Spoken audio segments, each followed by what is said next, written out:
Hey guys, Mitch again. I'm Will from DALY BMS. Last time when I was showing the class around the showroom, some wondered how it worked. This is an increased BMS compared with the regular BMS, increased BMS and the parallel module, which means when you need multiple battery packs to be connected in parallel, such as a home energy storage application scenario, you can do with a BMS that can support safe parallel. This increased BMS has a 10 ampere current limiting module internally. So how does achieve safe parallel connection and what's the working principle of the battery packs during charge and discharging in parallel? Imagine you have 3 battery packs that need to be operated in parallel. They are battery packs A, B, and C, each equipped with an integrated BMS. In the discharge state of battery pack, firstly, it's the ideal situation, which is that the capacity and voltage of the battery in pack A, B, and C are relatively consistent. At this time, all the parallel current limiting modules in the 3 integrated BMS will not stop working. If an electrical load is connected this time, assuming that it is working current requires 60 amperes,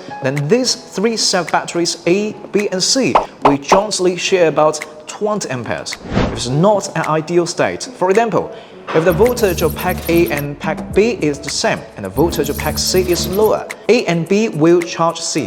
It is called mutual charging, due to the fact that only the small internal resistance in the battery pack needs to be overcome during the charging process. According to Ohm's law, even the voltage difference of 2 volts can generate charging current of up to several hundred amperes. At this point, the charging modes of pack C BMS will disconnect, and the current can only flow through the current limiting module. The high resistance will control the charging current within 10 amperes, thus achieving protection for BMS and the battery. After the voltage of battery pack returns to consistency, the charging modes of the pack C BMS will be restarted. In addition to charging the C battery, pack A and B also share the 60 amperes working current required by the load, with the average of around 30 amperes. At this time, pack C does not participate in power supply until the voltage is consistent. Or at this moment, you can also imagine the pack C as a load. They both is the working principle of parallel battery packs and discharge states